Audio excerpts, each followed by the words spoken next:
அழகர் கோயில்ல இருக்கிற அழகருக்கு அணிவிக்கிற மாலையை மட்டும் பக்தர்களுக்கு கொடுக்கவே மாட்டாங்களாம். அதுக்கு முக்கியமான காரணம் இந்த 18ஆம் படி கருப்பசாமி. எதனால இந்த ஒரு முறைய ஃபாலோ பண்ணிட்டு வந்துட்டு இருக்காங்க? இந்த 18ஆம் படி கருப்பசாமியோட வரலாறு என்ன?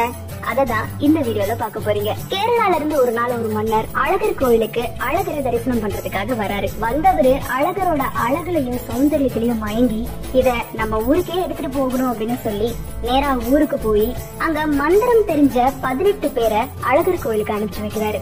அந்த 18 பேரும் கூட துணைக்கு ஒரு காவல் தெய்வத்தையும் கூட்டிட்டு வராங்க. அந்த காவல் தெய்வம் தான் ஒரு வெள்ளை குதிரையில முன்னாடி போக இந்த 18 பேரும் பின்னாடி வர அழகர் கோயில் வந்தடைறாங்க. அங்க வந்தோடனே அழகரோட அழகுல மயங்கி காவல் தெய்வம் திகச்சு போய் நிக்கிறாரு. அப்ப அந்த 18 பேரோட கண்களும் போனது அழகரோட அந்த நகைகள் மேலதான். நகையை திருடலான்னு பிளான் போடுறாங்க. அந்த பிளான் ஃபெயிலியர் ஆகுது. மக்கள் கையில அந்த 18 பேரும் சிக்கவே 18 பேரையும் துவம்சம் பண்ணி களிமண்ணை வச்சு மூடி 18 படிகளுக்கு கீழே புதைச்சு வச்சிருக்காங்க.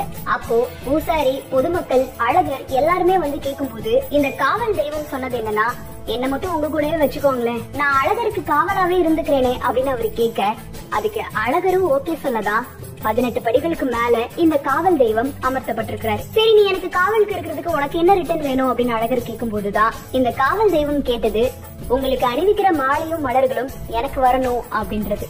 அதனாலதான் அழகர் கோயில்ல இது நாள் வரைக்கும் யாருக்கும் அழகருக்கு அணிவிக்கிற மாலையை கொடுக்க மாட்டாங்களாம். இந்த 18ஆம் படி கருப்பசாமி இப்படிதான் அந்த 18 படிகளுக்கு மேல அமர்ந்து உட்கார்ந்து அழகருக்கு காவல் தெய்வமா இருக்க ஆரம்பிச்சாரு. அழகர் என்ன நகை போட்டுட்டு திருவிழாக்கு போறாரு அப்படின்றத இந்த 18ஆம் படி கருப்பசாமி கிட்ட சொல்லிட்டு தான் போகணுமா.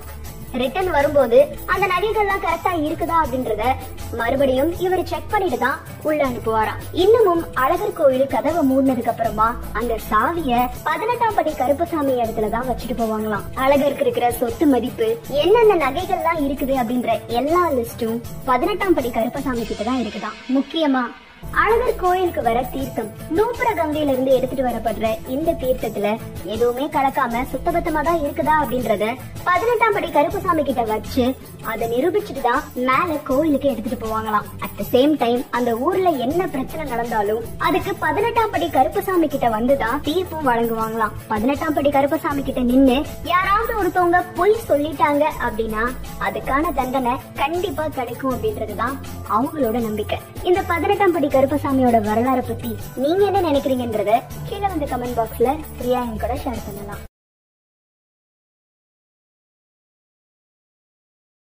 Money Krishna Education Share Commodity and Currency Trading Workshop registration free.